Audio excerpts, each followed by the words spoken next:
Welcome to What's Important to You, the podcast where we explore purpose, passion, and the moments that truly matter. I'm James Dean, and each week I sit down with inspiring guests to uncover what drives them, inspires them, and what's important to them. What if the most powerful way to lead, influence, and connect isn't through data or strategy, but through the stories you choose to share? In this episode, we explore how authentic storytelling can transform leadership, build trust, and bring values to life in a way that people actually remember. We talk about vulnerability, choosing the right story for the right moment, and why your personal experiences are often your greatest strength. We also look how storytelling is evolving in a world of AI, and why staying human in how we communicate has never been more important. Today, we find out what's important to Gabrielle Dolan. Hi, Gabrielle. Thank you so much for joining me today. Thanks, James. I'm excited and slightly a little bit scared, actually, because I know you're going to ask some deep questions. Well, yeah, absolutely. That's why we do the show. So we're going to dive straight in there, Gabrielle, with the first question, which is always, Gabrielle, what's important to you? Yeah, look, I'm going to answer this from a professional perspective because otherwise I'll go into the cliche, my family and health, and Yeah. which are all very, very important. And that's why I do what I do. But what's important to me is really teaching business people, or anyone really, the power of storytelling. Because what I've found, I've been doing this for over 20 years, is it almost gives people permission to say, oh, so we're allowed to share stories, and going from I've never thought of it. And I have this thing that if I can change the way a person leads and communicates, the ripple effect that that has on everyone that works for them for the rest of their career is just mind-boggling how many people I could potentially affect by making those leaders and better communicators. So that's what's important to me. That's sort of been Yeah. my life work for the last 20 years. Love it. And yeah, I was looking at a little bit about you before I came on, and that even just that word of storytelling, Mm. because we hear it quite in different contexts, I suppose. I'm in Ireland, so there'll be the land of storytellers. Absolutely. That, you know what I mean, from in generations. And so we've got that sort of historical context of telling stories and how we share information. You're obviously coming from a more of a business perspective. The first question though is like, why storytelling? What was the thing where did that come from? Yeah. So I used to work at National Australia Bank, so one of Australia's largest banks, and I'd been working there for, like 15 years. And I had senior leadership roles, so I managed people. But in my last couple of years at the bank, I was in change management roles. So, you're rolling out big technical changes, and your job is to go out and convince the business units why we're doing the change and why it's going to be great and all this type of stuff. And what I started to notice is that when I shared a story to communicate why we were doing, it seemed to get first of all, it got the message across. People sort of seemed to understand it. Their sort of defenses sort of lowered a bit. It wasn't a magical silver bullet, but I just sort of thought, I think there's something in this storytelling. And then what I started to notice is the really great presenters, like if you think about the great presenters and you go, they were an amazing presenters, and you go, what can you remember about it? And they will tell you that I remember the story they shared. So the great presenters were sharing stories. The really good leaders that I thought, God, I'd love to work with them, they were sharing stories. So I sort of had this feeling that storytelling was a skill. It was an absolute skill. In a previous role at the bank, I had done a lot of designing and delivering of leadership programs. So I had that skill, and I came across this book, and it was called the Leader's Guide to Storytelling. It was written by this gentleman called Steve Denning, who was actually born in Australia but moved to the States. He lived in the States. And he had written this book on storytelling, and he was a ex-senior executive at the World Bank. And part of me thought, okay, if someone at the World Bank has written a book on storytelling, I felt like it gave it legitimacy. And I just sort of thought, I think this is a skill that people, like any other skill, people need to learn. And I left my corporate job 21 years ago and have been teaching people how to share stories more effectively through, in business. And it's like you Yes. said, James, I often, when I run workshops and there's someone from Ireland or Scotland, and I always go, Yeah. okay, well, you've got an unfair advantage right there. But, but the reality is we all share stories because we're humans. Yeah. But yeah, there's certainly some cultures like the Irish culture and the Scottish culture, and even the Australian culture or the Indigenous Australian culture, Yeah. definitely, that everything is passed on through stories. Yeah, absolutely. No, it's a I think the thing that I picked up most there is when you're going into the storytelling piece, and I think why it is from the historical context we talked about before, or the business perspective, is the connection piece.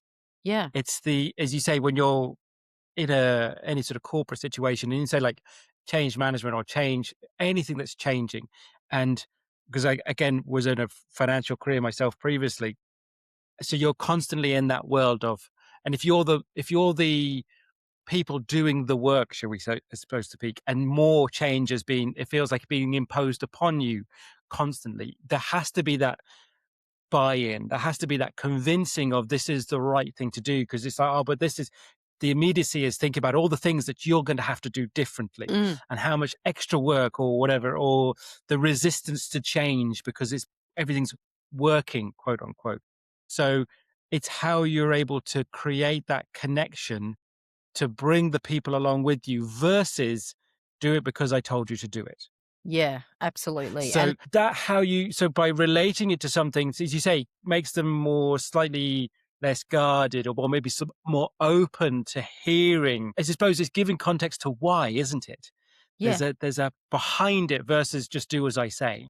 yeah, definitely. And I think also too, when you come to the specifics of change, what a lot of companies do is they just talk about how great this change is going to be and the benefits with, Mm, it's going to deliver this and this and this and which okay, logically it probably makes all logical sense. But what they ignore is the fact that people are going, they're change fatigued. They're going, oh my God, here we go again.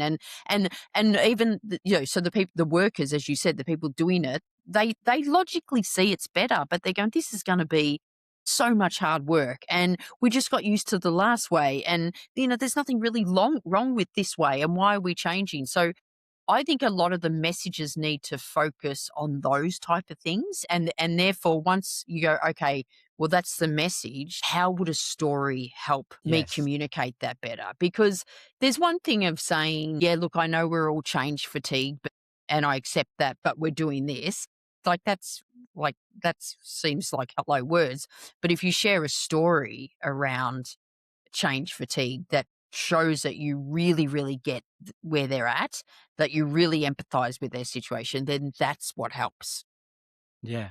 So I'm interested then, taking you back to that sort of had this when you're in that space of senior management, you decide, or you've read the book from the guy from the World Bank and the Yeah, yeah. storytelling, you think, I'm going to go out and I'm going to do this.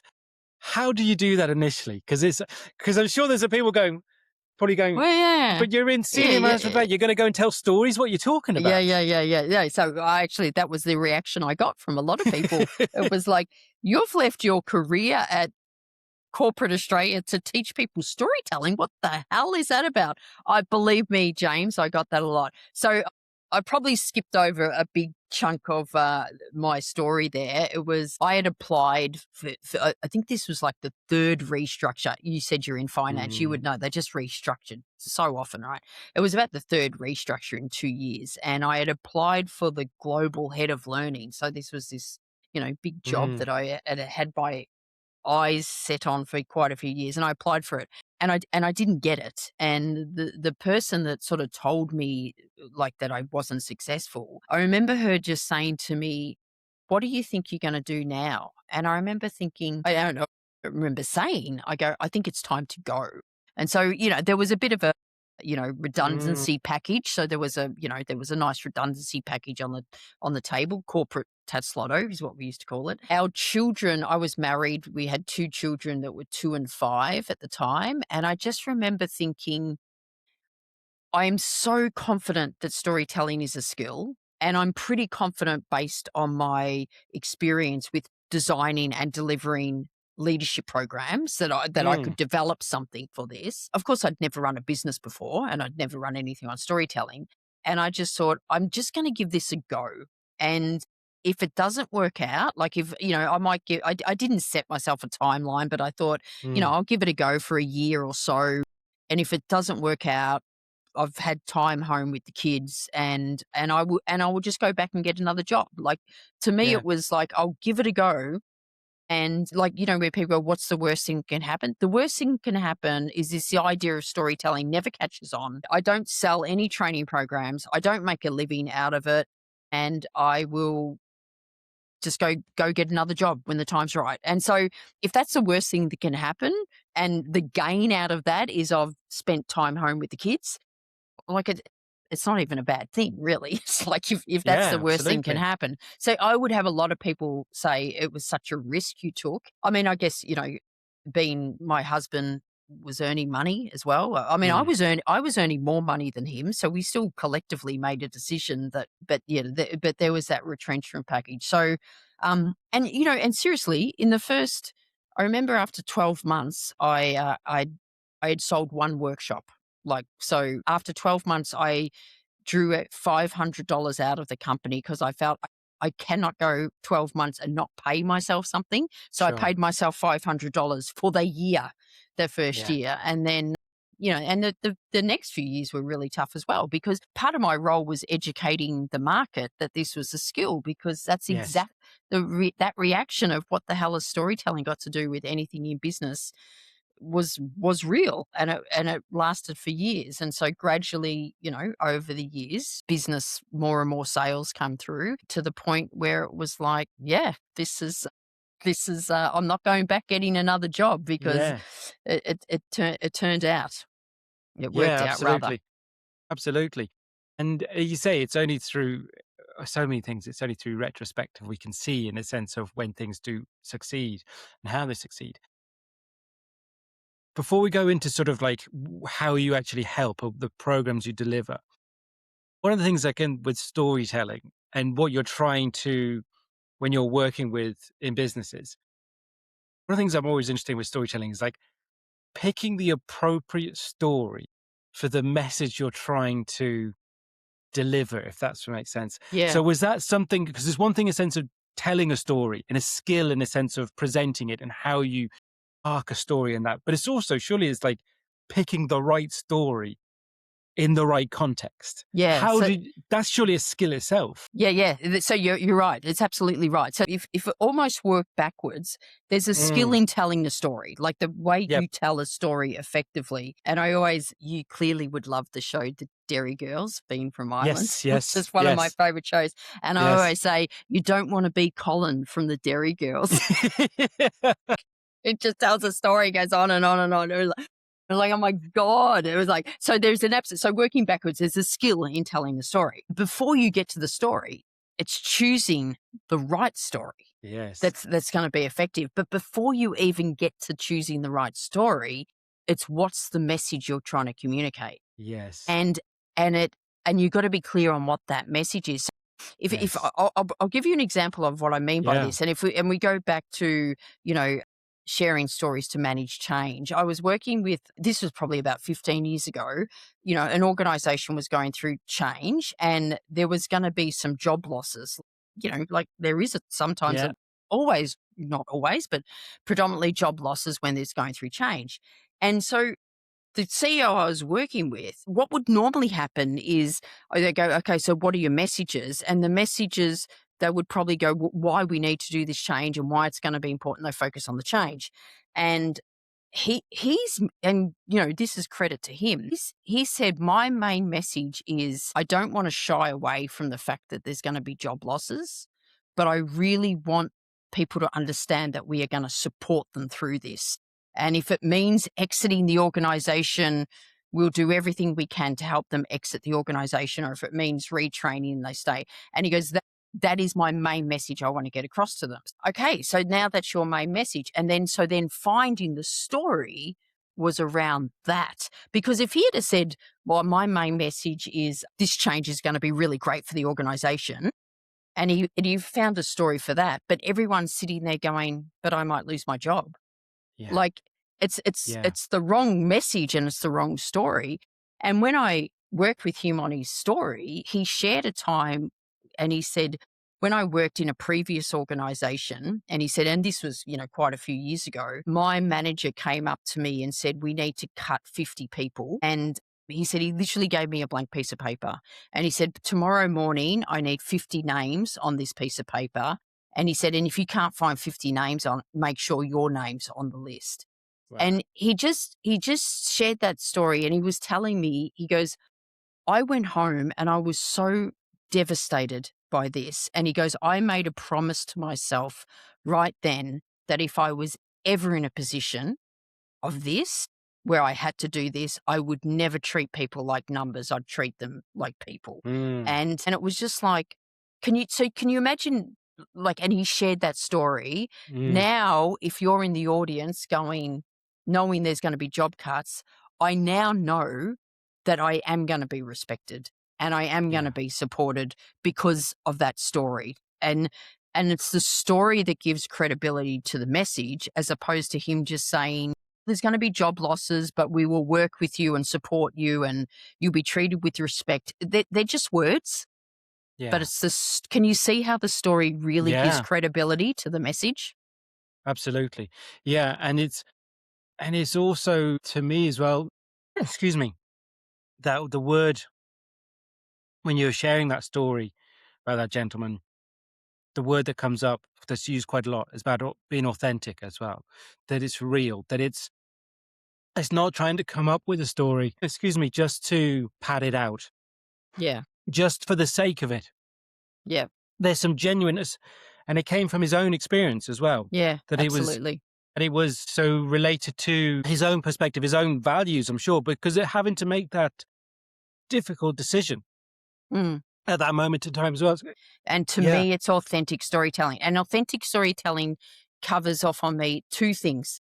One is congruence, as in you've got to really believe in the message and it's got to be aligned to who you are. You can't, first of all, he can't share a story like that and then not treat people with respect. So you've got to truly believe in the message. So it's congruent with what you feel.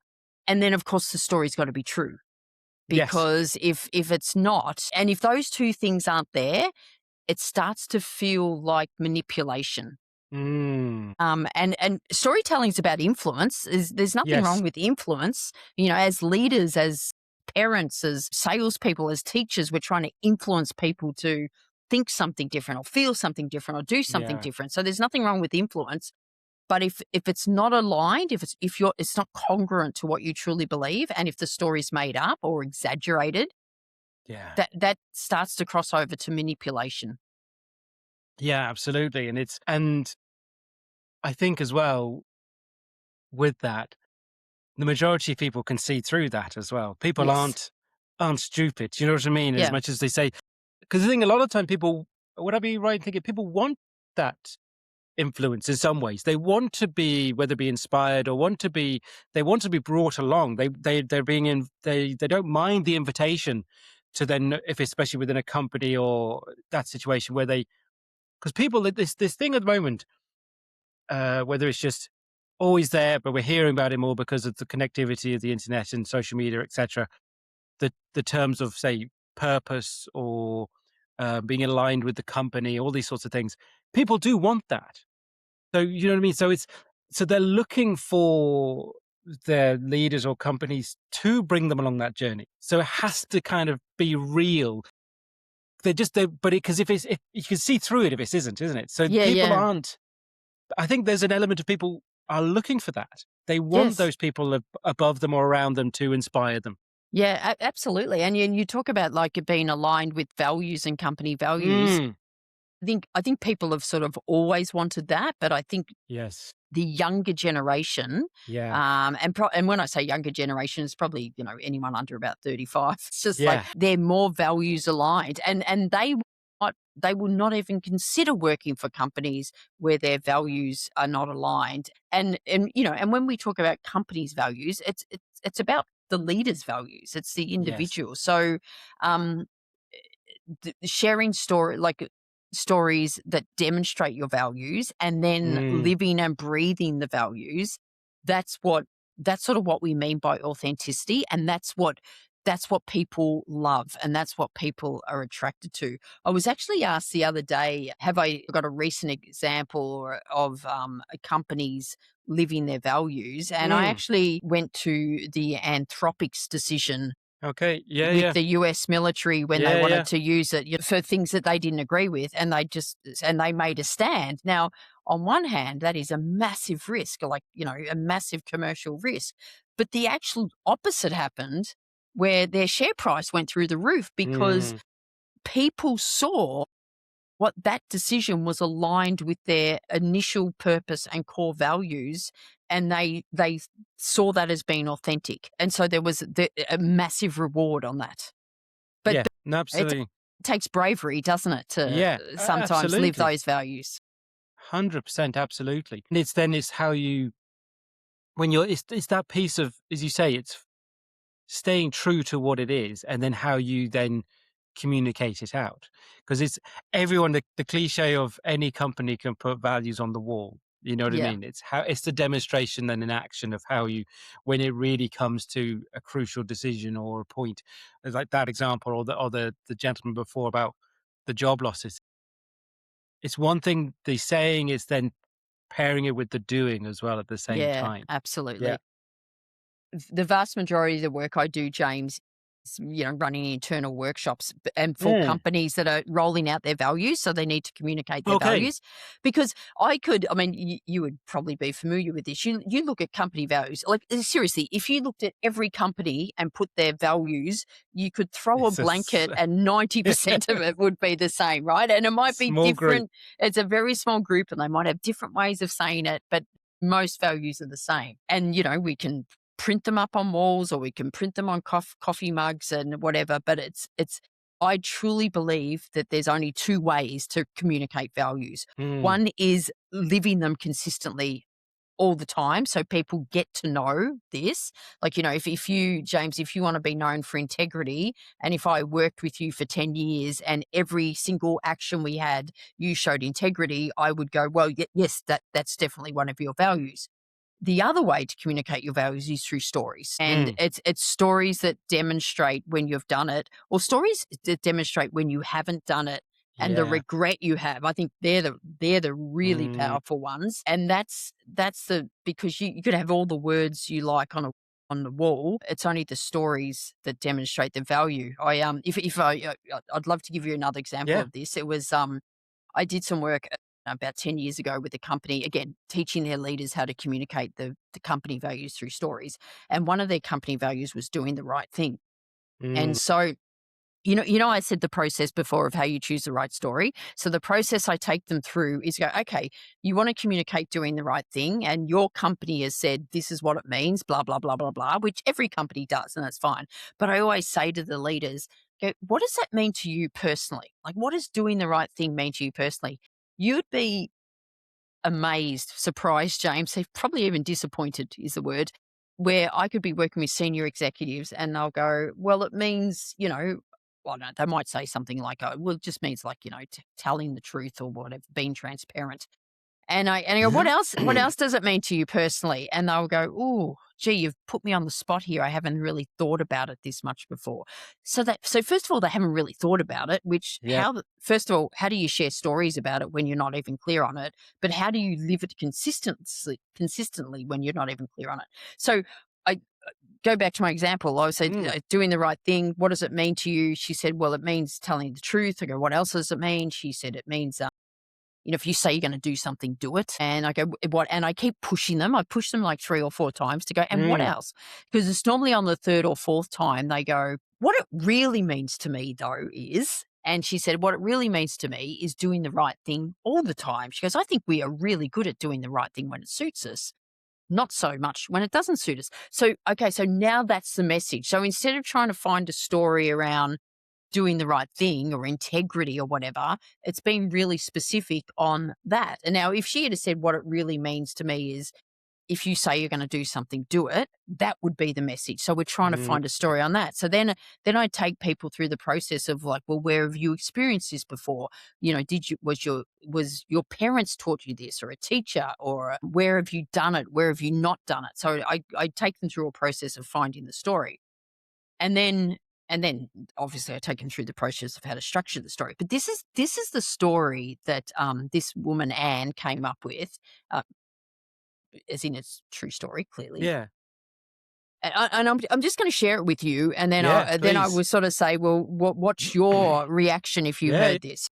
Um, the story she shares is in the early 60s, my dad was a professional swimmer, and he reached the point in his career where he actually tried out for the national swim team. And on the day of the meet, he was in his race and he got to the end and he did the tumble turn and he misjudged. And so he missed the wall. And so this was in the early 60s. So there was no sensors in the walls that they have now, but they had judges. But with all that splashing and kicking, he knew they wouldn't know if he touched the wall or not. So he had to make a split second decision. Does he go back and touch the wall? Does he just keep going? And he decided to go back and touch the wall. Now, you don't really recover from a race when you do that. Mm, And there was probably a whole lot of other reasons, but Dad never made the national swim team.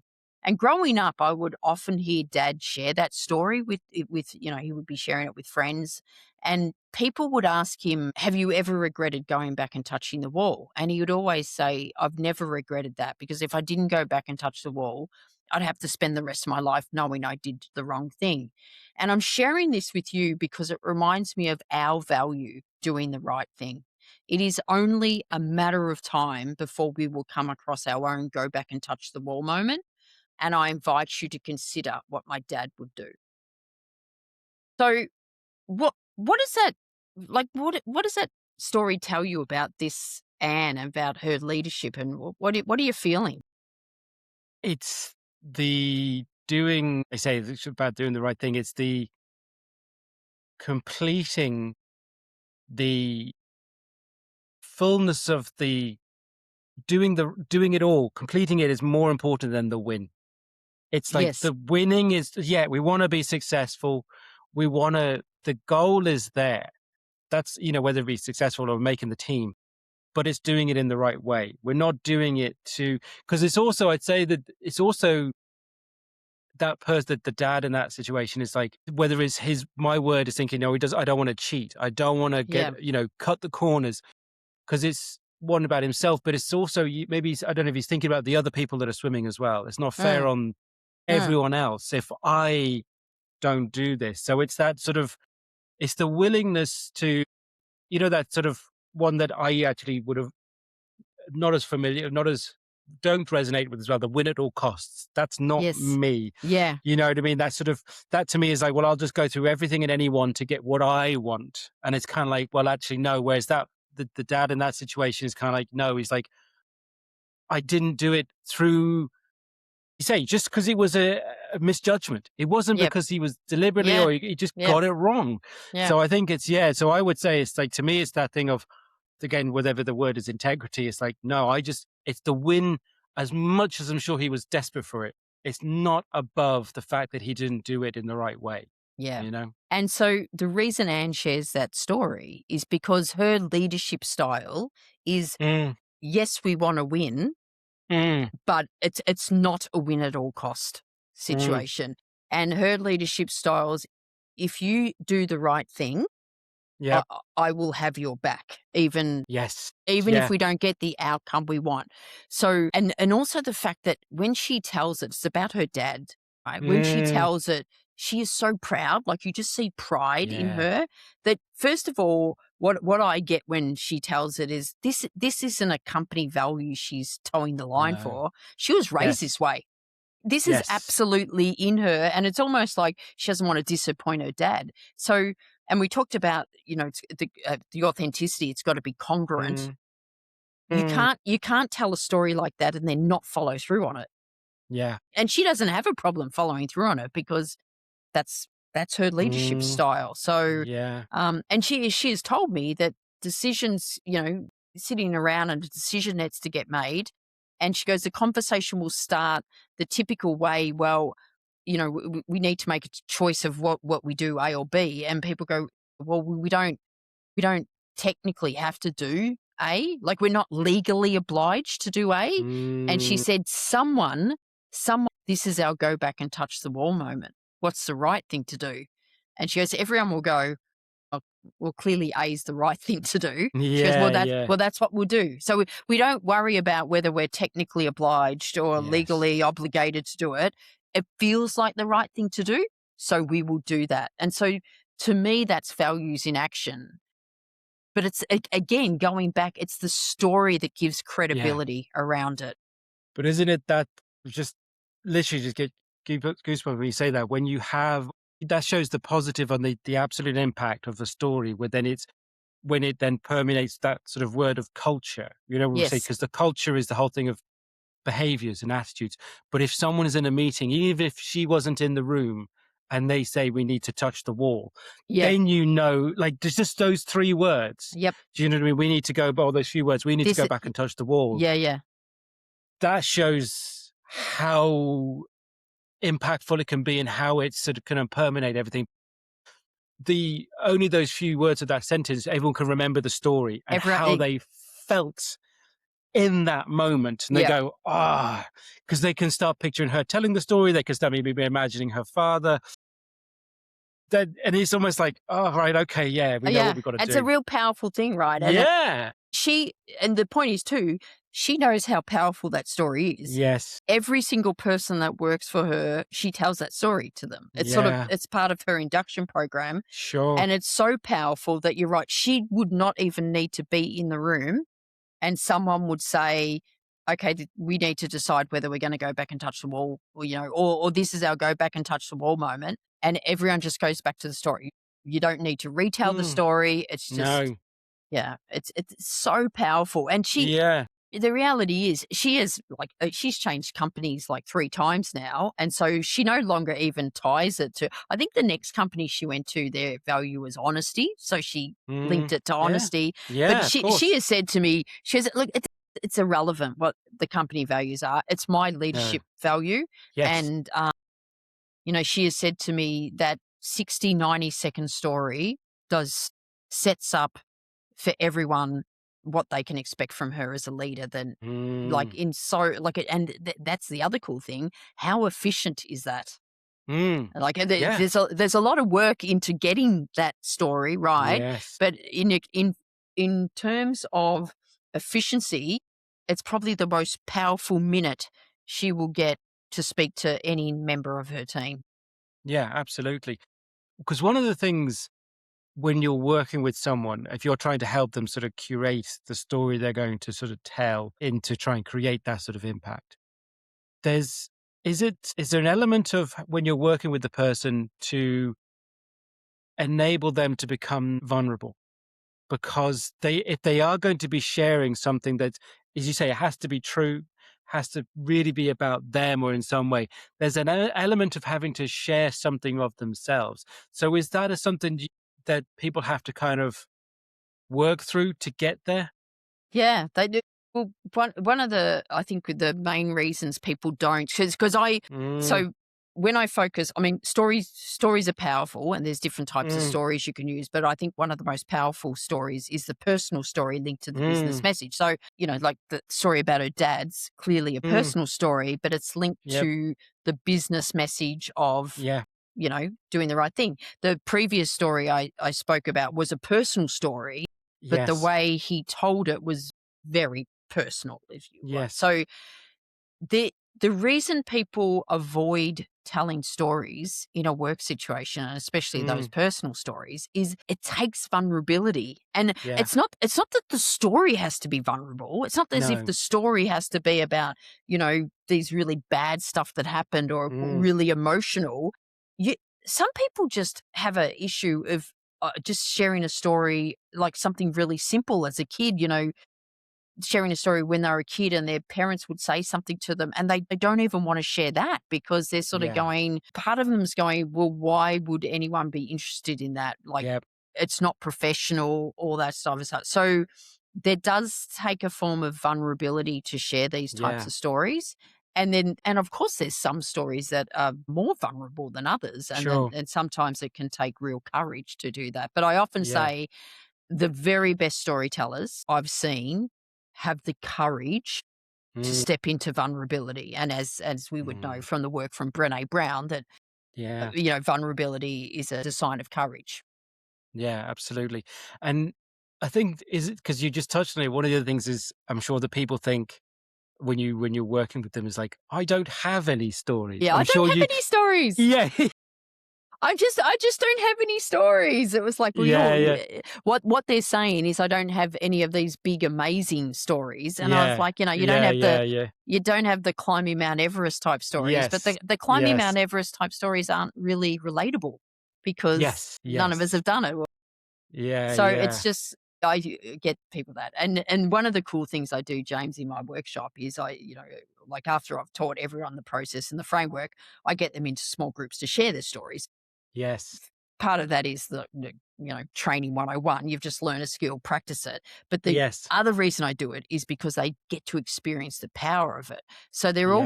they're all going into this situation to share their story, and they're all thinking, well, my story's really boring. Like, why would anyone be Yes, interested? It just seems so, I don't know, day to day and average. And then yes. they get and hear everyone else's day to day average story and just go, oh my God, that was so good. And the first question I ask is, what did you like about that? And they will often always say, I actually got to know everyone better and I feel there's a stronger connection. And so, Mm, I mean, I come from storytelling from a really practical perspective. This is going to help you communicate your message better. yes. But when you share a personal story, the added benefit is, and the science shows this, that it strengthens a relationship. So it can Mm, fast track a relationship. So, if we've just met and we're sharing personal stories, it fast tracks that relationship, but it can strengthen an already existing relationship. So it strengthens and fast tracks relationships and trust. So, like, for mm, example, you could meet Anne for the very first time and she shares a story about going back and touching the mm. wall. You have a connection with her and you trust her. Now, it's not like trust on everything. You trust her on that message. Yeah, yeah, Yeah. yeah, absolutely. Because as I think one of the things that was coming up there when people are sort of sharing their own stories, what you do in the workshop, and we have this, I think, innate ability to dismiss our own experiences and think because we've lived it. We go, oh, well, Mm, that's actually because we get so used to something. We just think it's so mundane and so normal to ourselves, but we don't see ourselves from the other person's perspective. yeah. We don't see so we think our sort of so what am I sort of give you an example of this. So my background's slightly different. So I'm in Ireland. I've been in Ireland near 20 years now. My other half is from Ireland. We met at uni near Liverpool in England, but I was actually born in Germany. So my dad was a civil servant who got a job on a British military base in Germany. So I spent, and him and my mum, they spent 21 years living on a military base in the northwest of Germany. So that's where I grew Right. up. So I only lived, I think I worked it out because I went to university in England. I think in total, I've lived in England 2.5 years when you Right. calculate all the weeks of university together and whatever 6 or 7 months that between university traveling and coming to Ireland. So my sort of when I tell people that story, that's where I grew up because my accent throws everyone. So I can sound Irish, I'll sound English. People have said I'm Australian, South African, New Zealand because it just drifts and just wanders. Hmm.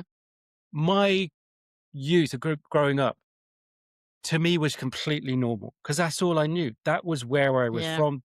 That was my life. I tell other people that their mind is blown. So I'm like, well, what? Because you don't know the end of your experience. Mm, So, but we don't think that someone will be interested in ourselves. We don't think that how could my life, quote unquote, give some sort of resonance or impact to someone else. Whereas so it's like, and all the other side of it, we think, oh, if I'm just talking about myself all the time, they're going to think I'm arrogant. And, yeah. we associate all the negative descriptions and adjectives Yep.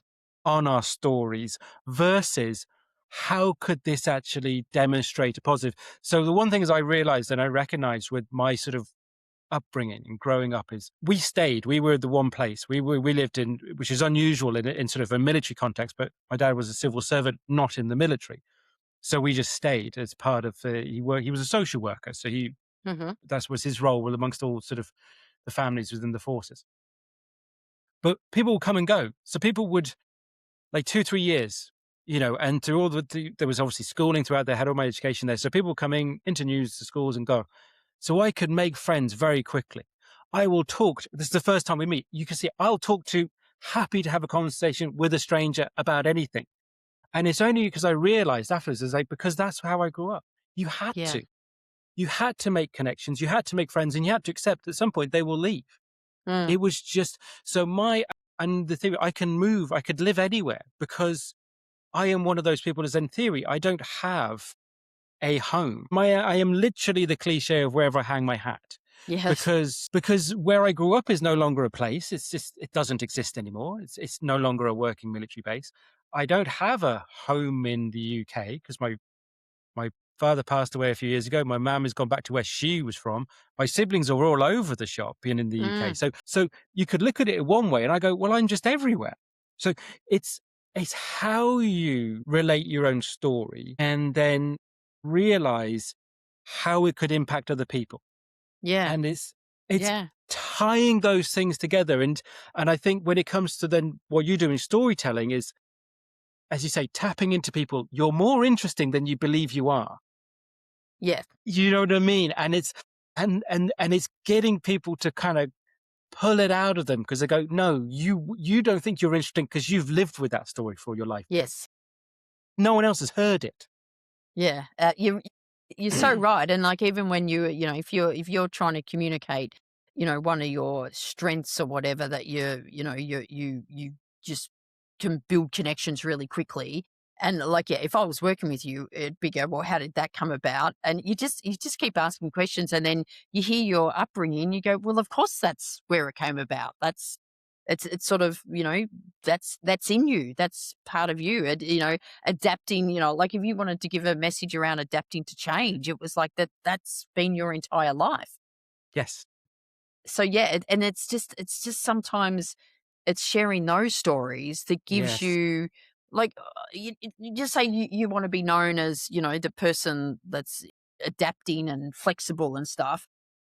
It's sharing just that story of your upbringing that gives you credibility on that. But we think it doesn't. We think, oh no, we need to. Oh well, I've done an MBA in adaptive leadership, and what? Like, oh, so boring. Like whatever.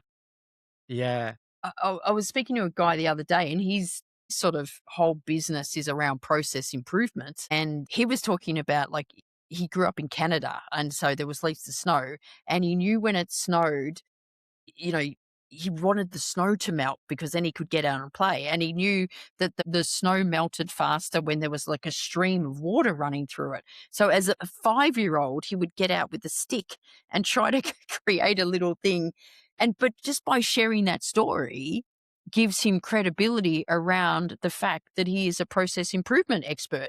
Yeah. Because, and I don't care if he studied it at uni or did whatever or what clients he's worked with. It's just, you just know from that story that this is him. This is just who I am. Yeah, absolutely. Because it's a really good point actually there, because we'll go into a bit more in a sense of what the sort of workshops and stuff you do with people. But there's this element, I think, of where people think need, as you say, to become across as the thought leader, that sort of phrase at the moment, or that sort of person that I need all these letters after my name, and I need all this, another cert, another this, another that. I need to demonstrate my expertise in this field, to put it a better point. I need all these other things to show that I'm the right person, because I've got all these qualifications. Whereas actually, as you say, the stories, examples you've shown, it's like, no, it's just because you've got those letters. If you're not a MBA, PhD, straight over the head, it's like, it doesn't resonate. But it's like a simple story, like, because I think the other thing with storytelling is once you hear it, is one, you can relate to the story, but so often not, we relate it to our own. We'll find a story within our own lives or something, whether it be a relative or ourselves or someone, who go, oh, that's like my dad or my granddad or my grandma, whatever. So we we make it personal about ourselves. And that's how you get the sort of the buy-in, because you're kind of going, okay, that's connecting to that part of me and I can relate and put it in. But if someone just talks about their qualifications, you go, well, You can't relate. you can't relate, you can't connect. Yeah, and that's the power of story too. Is like Yeah. you can share a story with me, and straight away I'm thinking of a similar story. Now it might not be the same story, but I've No. just and I don't even have to share my story with you, but it's made me think of a story. I think the problem in business is we have this emphasis that giving facts and figures and data will build credibility. And it was like, if I talk about my degrees and if I talk about, sales or whatever, it'll give credibility. And there's an overemphasis that will influence people to buy from us or work with us or whatever. And it just doesn't happen. I often quote Aristotle's model of persuasion, where he said you need three things to influence people. You need logic, you need personal credibility, and you need emotional connection.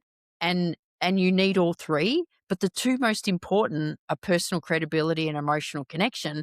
But yet in business, we spend all this time on the logic and think that's going to influence. And what a story will do, it definitely gives emotional connection, and it gives personal credibility around that message. So again, if I go back to the story that Anne shared about go back in touching the wall, that's creating an emotional connection, but giving personal credibility around that message. And you know what? You don't even need logic then. I mean, you don't need to back that up with logic. No. You just need to do it. Yeah, absolutely. So I'd love to know, tell me more then, because obviously after being in business yourself and doing what you've done, how is it iterated over the years, and what's your sort of main product, or what's your main thing that you do now? Yeah, so it's sort of changed a bit, but not a lot over the, the 20 years of doing this. I worked reading books, running workshops, sort of figured out the framework that works really well, and also a framework that I can teach. My main product is a half-day workshop. That's really isn't. It used to be a full day, but then I worked out really, I'm normally targeting senior leaders, and it just trying to get them into a day was just hard. So, I mean, some clients still do a day, but it's normally a half day. And that's sort of stayed stable. I mean, clearly over the time, I bring in, different stories. It's just like the work. Yeah. What's been really interesting in the last 2 years is, and it's the focus of my latest book, is how AI can be used with storytelling. So we haven't mentioned the book, but my latest book is Story Intelligence, and the tagline is the craft of authentic storytelling made smarter with AI. And so the premise of that book is that in a world of AI generated content, I truly believe our authentic stories are needed now more than ever. Yeah. But you can use AI. So the book sort of came about, James, because about 18 months ago, I'd be running workshops and people would go, but AI is going to replace storytelling. It was like, I was horrified that people were even saying that to me. I was like, no, it won't. And then people sort of started saying, well, can you use AI to help with your storytelling? And, my initial response, being a bit of a purist, was like, no, that's cheating. That won't be real. And then I thought, well, I better start experimenting. And I discovered that, AI can produce some good stories, but they're missing something. And what they're missing is emotional connection and the authenticity. So I'm a big believer that you can use AI as your creative partner, but you don't want to lose your voice in that process. Absolutely. Yeah. It's really interesting. Because I think because again, it's like full disclosure. I use AI in sense of when I'm crafting messages and stuff and that. And I think it's that thing of how much you put into it. But I think that, as you say, that the difference is in sense of you could just type in and tell me a story. It's not, as you say, it's got to be real. It's got to be true. Because otherwise people will see through it. Even if, as much as we have sort of novels and books and films that are obviously made up by the author or whatever's coming up with it, but it's come from a creative perspective of research, and there's elements, you know what I mean? So there's still, you still have to put input into something. And one of the things that I've said is a few people, what I find with using AI is it helps me craft better in a sense of when I'm writing, because I've kind of always, I struggled writing, and I've said this a few times, where I can talk perfectly fine and I'll come up with an independent thought and I can converse and I can come back. When it comes to writing, I kind of get in a sort of, I don't know what to say, and I'll say the Yeah. same thing 10 times. Whereas if I can put a sort of a framework in, it can kind of, and I go, yeah, that's what I meant. Do you know what I Yes. mean? And it's the more I feed into it, and the way I want to say it, and I go back, no, I never use that word. Don't ever use that Yeah. word again. Do you know what I mean? Because they'll Yeah. know he's never said that word or in his life. Yeah. It's knowing when to push back and when to use it. It's But sometimes I think it so helps. James, just on Yeah, that, that's yeah, to me using it wisely. And yeah, I think the trap people are falling into is they put something into AI and AI comes back with something else and they go, "Oh, that sounds good." yeah, yeah, And exactly, and what you got to do is like it may sound good, but does it sound like you? exactly. And what you just talk about then is what I it'll come up with words and you'll go, I've never Mm. used that word in my life. Like I don't even know how to pronounce it, so I'm not going to Exactly, say it. I did something. exactly. I put something in, and I use it to sometimes just even like spell check or grammar, and I put something in because someone said, write a few paragraphs on what you do, and I said, I teach business people how to use stories more effectively or how to Mm, communicate more effectively mm, through using stories. And it came back and it said, I teach business people how to communicate more authentically using stories to bridge the gap from impact to trust. And what the freaking hell does that mean? And like if those words ever come out of yeah, my mouth, like shoot me now. But the yes, reality is some people could go, "Oh, that yes, sounds really smart, doesn't it? That sounds yeah, good." And they use it and then you start to run the real risk of what you're putting out there is sort of just sounding like everything else. yeah. And I think, and this is where I've said, I think this as well is there's a point where we're getting to a point that because it's available to most people, if you're in a sort of, whether it be some sort of business or just communicating, there's going to be a point where the copy or the writing is going to look, the standard might improve or the standard will be better. It's going to be the same. But when it comes to then you talking to an individual, and this is coming to the point that we talk about the storytelling, or how you are you able to back up what you've been sharing in a written word when someone actually comes and talks to you, when you have that communication. So there's an element of AI doing a certain amount of work and helping curate it. But when you come to actually, it's not going to remove, in my opinion, the direct communication, because in the end is the people want to hear from people. People want Yeah. to buy from people a lot of the times in certain situations. So when you turn up in the workshop, they go, well, are we getting Gabrielle or are we getting Yeah, the yeah. AI version? And yeah, and it's just like, well, that's not exactly the person that we thought we were getting, because when we were reading about them, Yes. this, you know what I mean? So there has to be that match. And you say, if people are just putting stuff out because it looks or sounds good, but again, it's like, it's their thinking. And this is one of the things that I struggled with for a long time, and this maybe comes into storytelling as well, is when you're making it about yourself and not the person that you're trying to communicate with. So are you telling the story? Is the story because you think, oh, this story makes me look really good, Yeah. or this story makes me in a good light or a bad light, versus, as you say, going back to, people haven't really got the message that they're trying to communicate. They're putting, was it cart before the horse? Like, do you know what I Yeah. mean? It's like you gotta sort of, there has to be the real reason. The audience Is the reason. important, is the Yeah. reason, isn't it? Yeah, Yeah. I do. So again, sometimes people sort of say, "Oh, I don't have a stories," but a lot of people go, well, I don't want to. If I'm just telling stories about myself, I don't want to come across as like, Mm, arrogant or bragger mm, or whatever. And I always come back, okay, the whole reason the whole reason you're going through this process of getting clear on the message, finding the story, going through the structure of how to start the story and making it really succinct, is to help your audience understand the message better. Like that's the whole mm. reason you're doing it, is to help them understand the message better. And if that means sharing a story about you to do that, then do that. And the moment anyone says to me, I don't want to, I hate talking to myself about myself, and I don't want to feel like a bragger. If that's what you're worried about, you won't. I can guarantee you won't. Mm, And I mean, if you share stories, you don't. First of all, you don't want them to sound like they're bragging. Like it doesn't no. want to be, oh, look at me, look how great I am, I did this, and you should do. I mean, that's the worst stories to tell. Yeah. Sometimes, and that's why some of the most powerful stories, and especially when it comes to values, is share a story when you didn't live the value. Like share a Yeah. story, like if we go back to one of those messages, like if you say you're going to do something, do it. Share a story of when you said you were going to do something and you didn't do it. Yeah. That like Yeah. share a story around that. Yeah. So then that's not bragging. Yeah. And because why are we doing this? Because it's going to help them understand the message and remember it. And that's Yeah. effective communication. Yeah.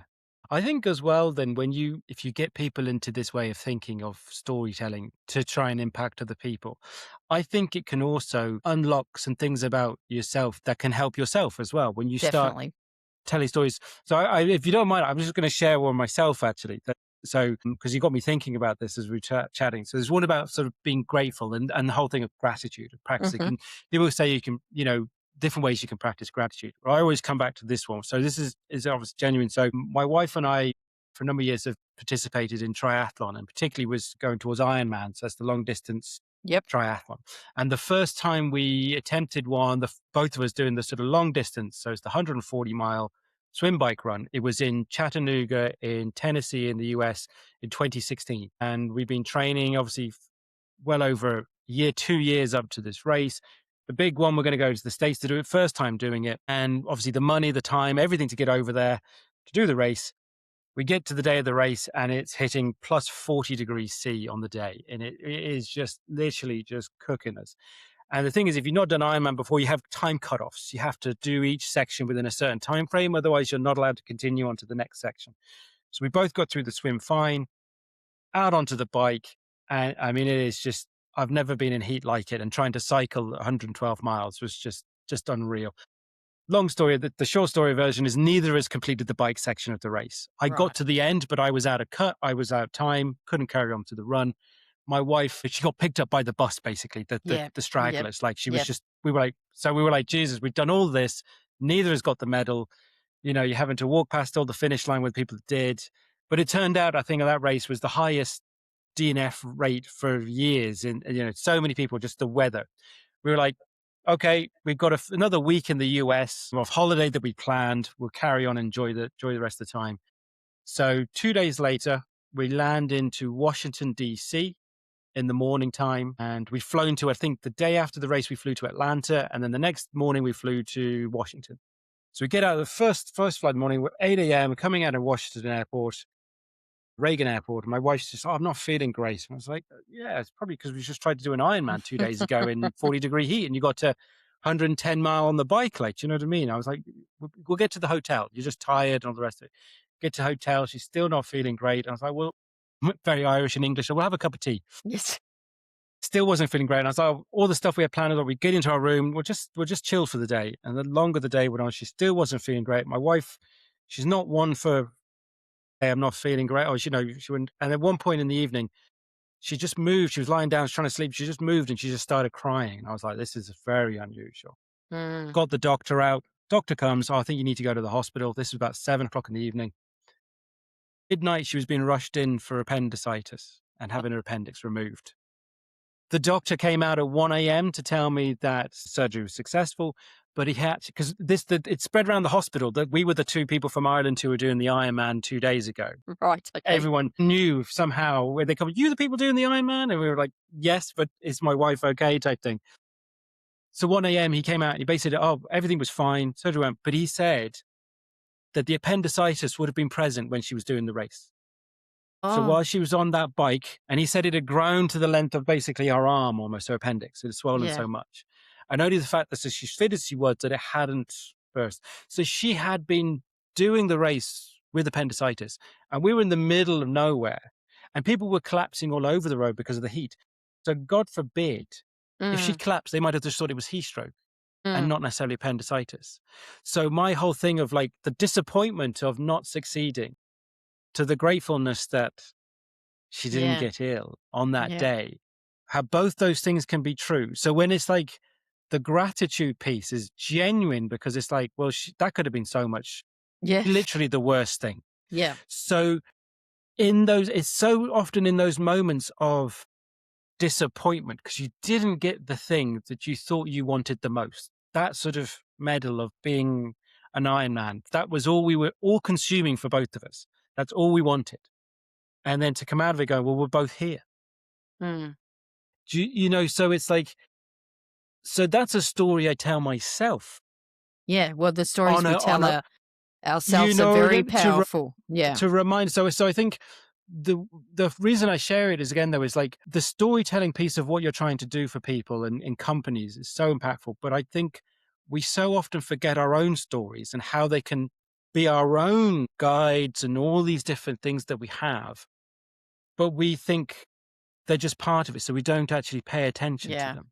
Yeah. So that's why I had to share it, because it's like, there's the side of it where it can help other people and be impactful to others. But I think there's an impactful part of it when you open someone up to sharing stories, they can then sort of go, oh, actually, my life and what's happened within myself can also help me. Yeah. Does that make sense? It absolutely makes sense. And you're right. It was like what I do is helping people share stories to communicate more effectively and help inspire others. But there's a whole other field about the stories we tell ourselves, and we all tell ourselves stories, right? And they either serve us, help us, or they hold us back and they hinder us. So your interpretation of that story is like gratitude, where I could tell you there'd be many other people that would retell that story to go, I can't believe it was so bad. Not only did we not finish the race, and then my wife got appendicitis, it was just the worst, shittest holiday. And that's the story they're telling themselves, where it's the same events happened, but it's the interpretation. Correct. Yeah, the stories absolutely shape us, who we are. Yes. Yeah, 100%.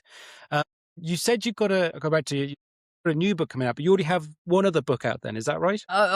This is my 8th book, James. Okay, not that I'm counting, but I am counting. I've written, several books on storytelling and real communication. And I often say not bad for someone who failed their final school English in their final year of school. So but it is the last book I wrote. I thought that's the final book I'm going to write on storytelling. And it was literally only because of those conversations where people were saying, will AI replace storytelling?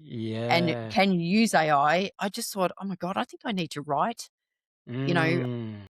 something about this. And, when you have that thought, you never know, well, is this just a couple of LinkedIn posts or is it an article?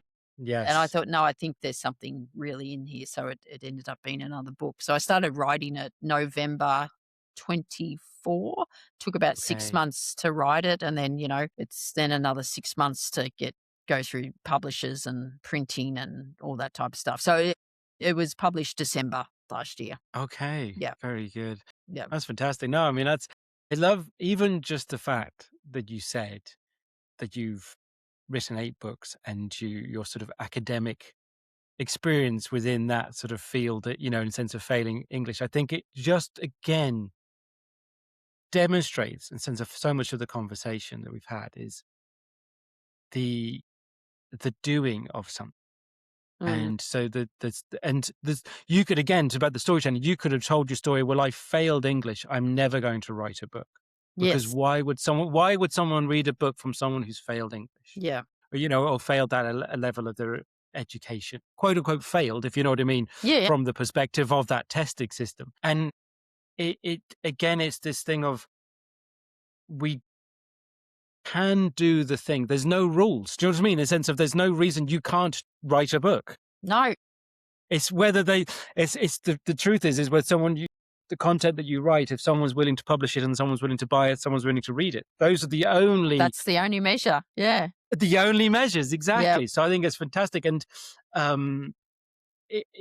Yeah, no, I think so. Even just that in itself is a story in itself. Do you know what I mean? In the sense of Yeah. like the person who didn't pass English has written 8 books is an amazing story. Yeah. And again, hopefully, so what people will listen is the fact that like, what is that you said it there? What's the story that's holding you back versus the story that can be pushing you forward as well, isn't it? You know, the Yeah. perspective that you take on things. It is true. Although, it's interesting on that. It was, I have a podcast.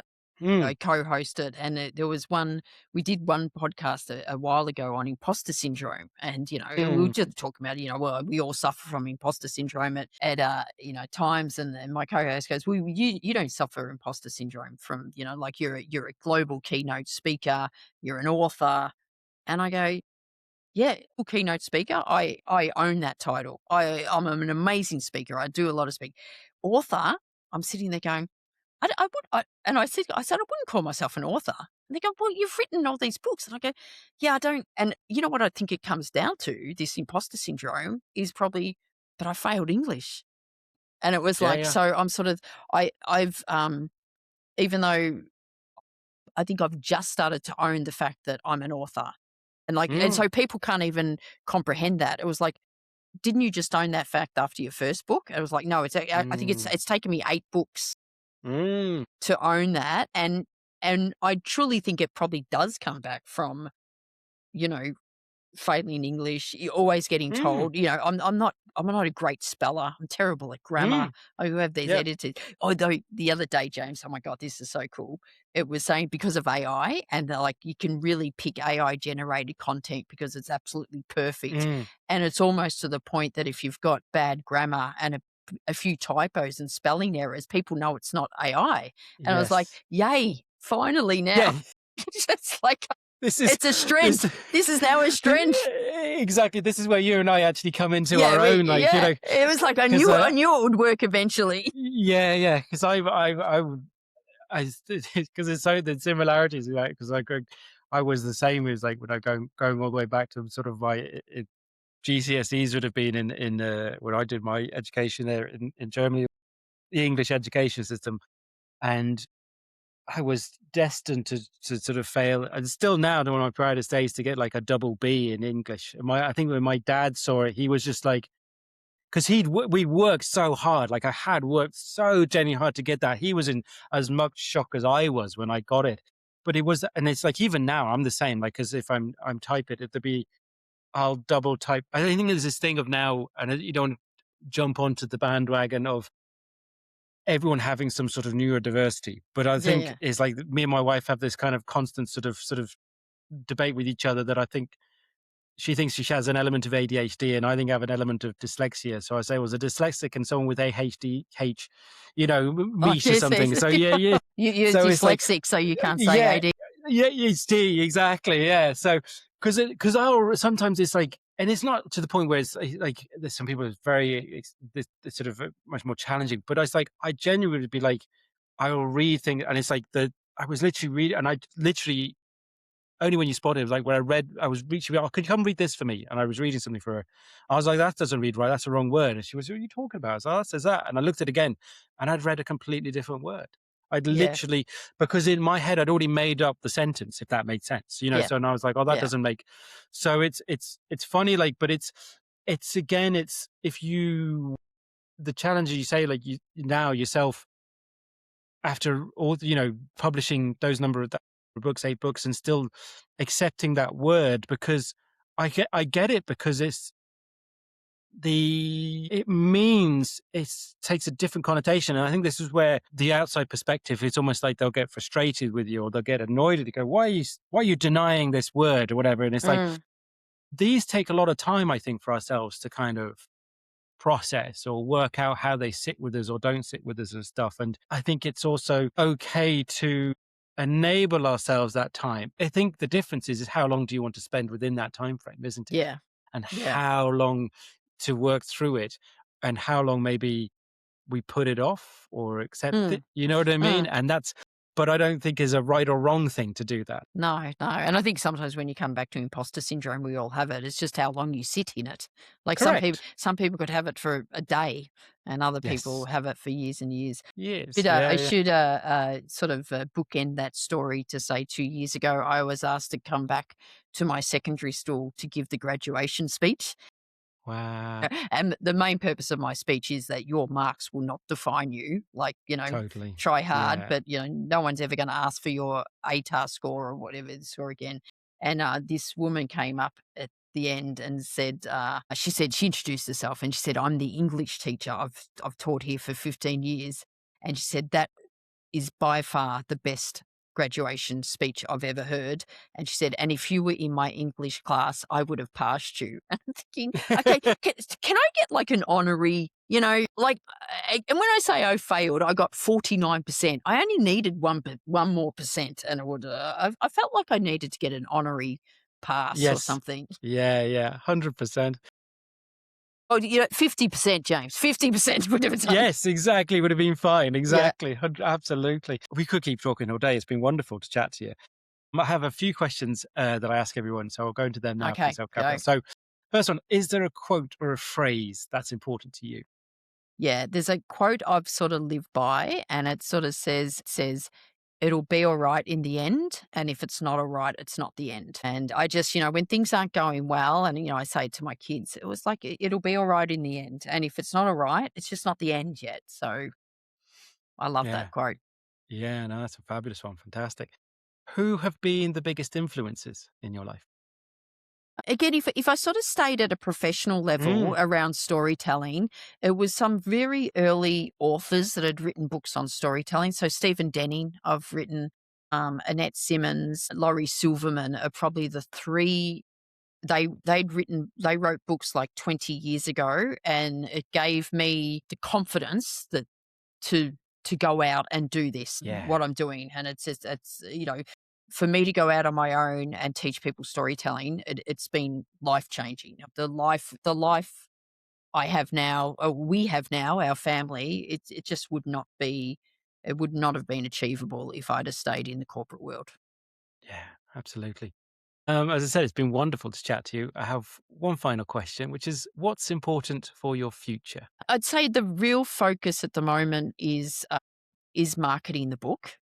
That's Yeah. important to me. But I turned 59 a couple of weeks ago, and I'm on a mission to be the fittest and strongest and healthiest I am by the time I'm 60. So that's what's important to me at the moment. Yeah, no, I love that. Yeah, no, you just reminded me there was a lady I spoke to last year, Irish lady, Ashley Tobin.